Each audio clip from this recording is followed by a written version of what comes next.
All right, so get ready because we're diving into a story that's shaking up the U.S. agriculture world. We're talking immigration deportations, and farmers are caught right in the middle of it all. You send over a bunch of articles, and wow, there's some serious tension brewing here. Yeah, what strikes me is how this whole situation is kind of turning things upside down. Yeah.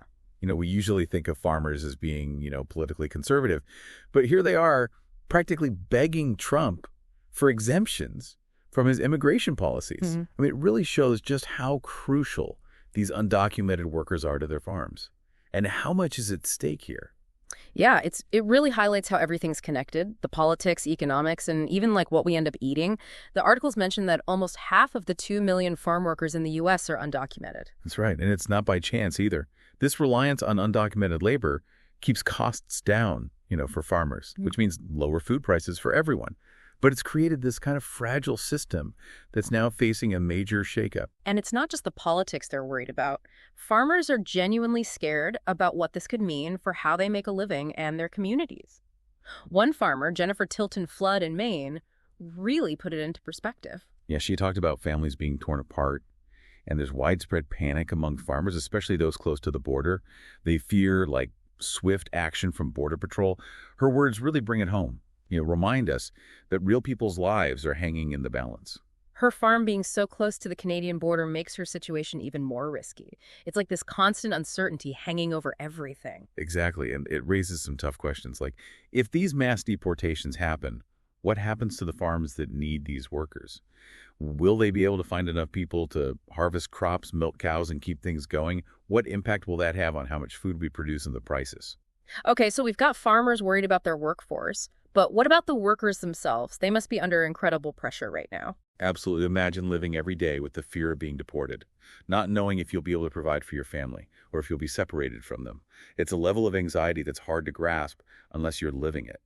It's heartbreaking. These are people who are working hard, contributing to the economy, putting food on our tables, but because they don't have legal status, they're living in constant fear. And we have to remember, this isn't a new thing.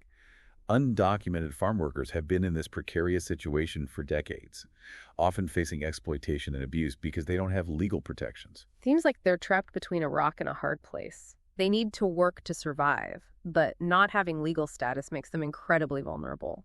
That's where organizations like Familias Unidas por la Justicia are stepping in.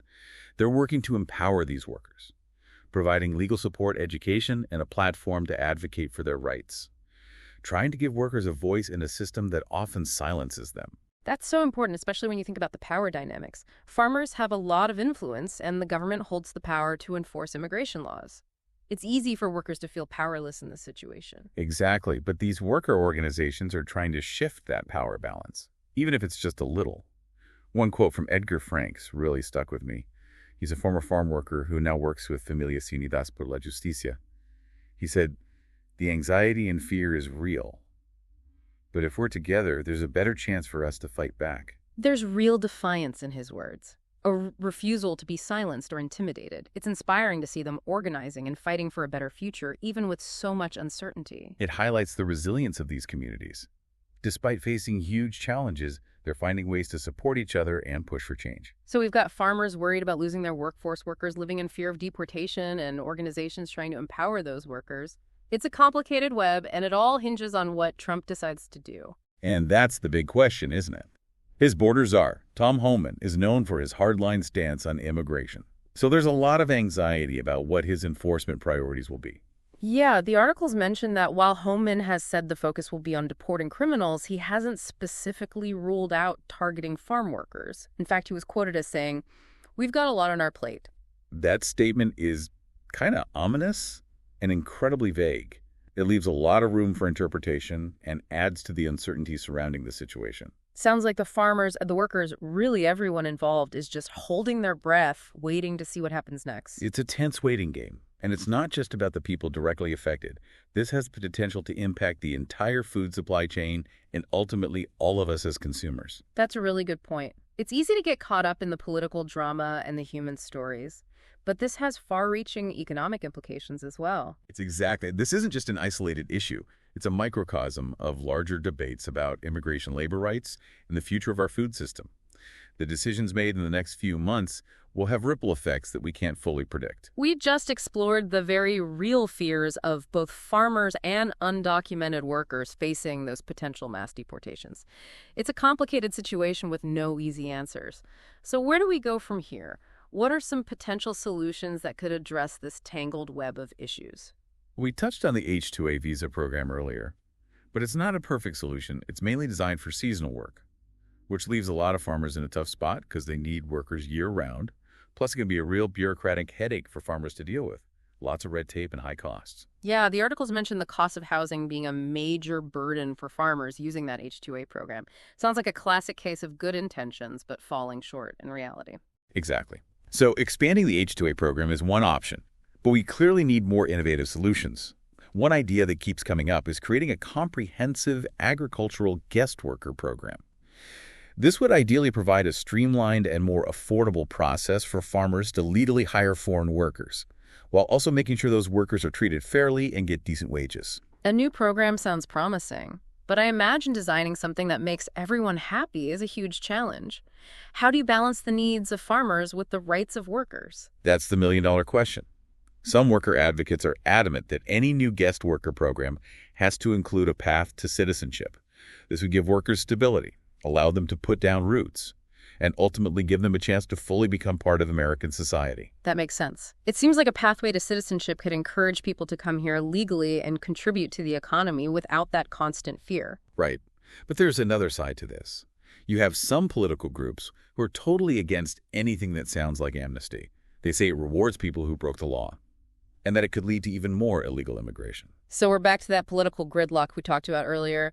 Seems like any solution involving immigration is going to be really tough to put into action. You got it. It's going to take a lot of compromise and good faith negotiation from all sides to find a solution that works for everyone. Okay, so a new guest worker program with a path to citizenship is one possibility, but it faces some major political roadblocks. What are some other solutions that might be more politically realistic? Another approach focuses on improving the legal pathways that already exist, like making the H-2A program easier and less burdensome for farmers. For example, streamlining the application process, cutting down on the paperwork, and easing those housing requirements we talked about. So this approach is more about fixing what's broken instead of starting from scratch. It might be a more practical way to address the immediate needs of farmers while working towards a longer-term solution. Exactly. It's about finding those small steps that can move us in the right direction. But while policymakers are wrestling with these big-picture solutions, it's important to remember that we as consumers have a role to play too. That's a great point. It's easy to feel powerless when you're talking about government policy and complex economic systems, but you're saying we can make a difference through our individual choices. Absolutely. I think it starts with awareness. We need to be more informed about where our food comes from, the conditions it's produced under, and the people whose labor makes it all possible. So it's about being more conscious consumers. But what does that look like in practice? How do we actually become more informed about these issues? Well, for starters, don't be afraid to ask questions. When you're at the grocery store, think about the journey those fruits and vegetables took to get there. Who picked them? What were their working conditions like? Were they paid fairly? It's about looking past the price tag and seeing the human story behind our food. Exactly. And you could take it a step further by doing some research. Look into the farms or brands you buy from. See if they share any information about their labor practices. Support businesses that are open about their supply chains and show a commitment to treating their workers fairly. We're being selective with our purchases and using our buying power to support ethical businesses. Precisely. And you can go beyond individual choices and advocate for systemic change too. Support organizations like Familias Unidas por la Justicia that are fighting for farm worker rights. Contact your elected officials. Let them know you care about these issues. Support laws that promote fair labor standards and protect vulnerable workers. So using our voices to amplify the voices of those who are often marginalized and silenced. Exactly. It's all about recognizing that we're part of a larger system. And our choices, our voices, and our actions have the power to create change. It's empowering to realize that we're not just passive bystanders in this story. We have agency, and we can use that agency to push for a more just and equitable food system. Absolutely. Yeah. And while those policy changes might take time, there are things we can do right now to make a difference. Okay, so we've talked about policy solutions and consumer choices.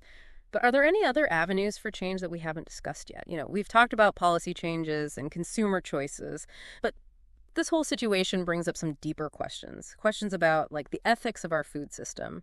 It's easy to just assume food magically appears in the grocery store, but when you look closer, there are some hard truths we gotta face. Yeah, you're right. This issue makes us confront some tough ethical dilemmas, especially when it comes to how undocumented workers are treated. These are people who are often paid very little, subjected to difficult working conditions, and denied basic labor protections, Yeah.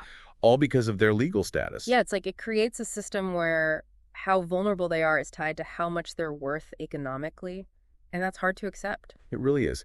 And it makes you wonder, are we as consumers part of the problem? If our desire for cheap food is driving this exploitation, where does our responsibility begin? It's a question I've been thinking about too. It's easy to focus on finding the best deals at the store. But what about those hidden costs we're not considering? I think that's the heart of the ethical problem. We all want affordable food. But are we okay with ignoring the human cost behind those low prices? It makes you rethink the whole idea of cheap food. It might be cheap in terms of money, but ethically it comes at a high price. Exactly. And that leads us to the responsibility of businesses. Do companies have a moral obligation to make sure their workers are treated fairly and with dignity, no matter their legal status? I think most people would agree that businesses should be held accountable for how they treat their workers. But the truth is, profits often come before people. Yeah, unfortunately, that's true. And this is where the government needs to step in. Governments have a duty to create and enforce laws that protect workers' rights. But like we've seen, there's often a gap between those ideals and what actually happens. Right. We've seen how enforcing immigration laws can have a big impact on businesses and the economy. It's a complicated balancing act for policymakers. It is. And the ethical considerations don't stop there. We also have to think about the long-term consequences of doing nothing. If we don't address these issues, what kind of society are we creating? What message are we sending? That's a really important point. It's not just about the immediate impact on farmers and workers. It's about what kind of future we're building for ourselves and the generations that come after us. Exactly. And one possible outcome of inaction is more social unrest. When a group of people feel marginalized and taken advantage of, it can lead to resentment, anger, and demands for change, sometimes in ways that disrupt things. We've already seen protests and activism from farm worker groups demanding better treatment and recognition. If their voices keep getting ignored, it's easy to imagine those calls for action getting stronger. That's definitely possible. Yeah. And beyond the social implications, there are economic consequences too. A system based on exploitation can't last forever. It creates a cycle of poverty, limits people's chances to improve their lives, and hurts the overall health and well-being of society. So it's not just about doing what's morally right. It's also about creating a more stable and successful society in the long run. Exactly. Addressing these issues isn't just about charity or feeling sorry for people. It's about investing in a fairer and more equal future for everyone. That's a really powerful message. So if we all agree that something needs to change, what can we actually do about it? What steps can we take as individuals, consumers, and citizens to move towards a more ethical and sustainable food system? I think it starts with learning. We need to understand the realities of the agriculture industry, the problems farm workers face, and what our choices as consumers mean ethically. Right, we can't fix something if we don't get it. So where can people go to learn more about these things? Well, there are lots of great resources online and in libraries. Organizations like the Farm Worker Justice Fund, the Coalition of Immigrant Workers, and the National Farm Worker Ministry offer good information and ways to help. We'll make sure to link to those organizations in the show notes. Awesome. So besides education, what else can we do? What actions can we take in our daily lives? We can consciously support businesses that put fair labor practices first. Look for certifications like Fair Trade USA.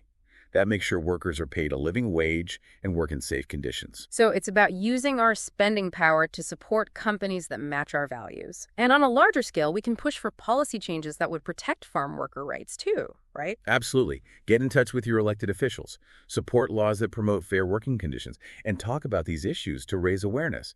Every voice counts. It's a reminder that we all have a role to play in creating a fairer and more equal food system. Exactly. And in the end, I think it comes down to empathy and compassion. These are real people working hard to put food on our tables. Let's treat them with the respect and dignity they deserve. This deep dive has really given us a lot to think about. It's challenged us to look deeper and consider the human stories behind the food we eat. Any final thoughts you want to share with our listener today? I think it's important to remember that we can all make a difference. Our choices as consumers, our voices as citizens, our actions as part of a global community, they all matter. Let's use that power to create a more just and sustainable food system for everyone. Well said. Thanks for taking this deep dive with us today. We hope this conversation has encouraged you to learn more, get involved, and fight for a better future for all. It was my pleasure. Until next time, keep diving deep.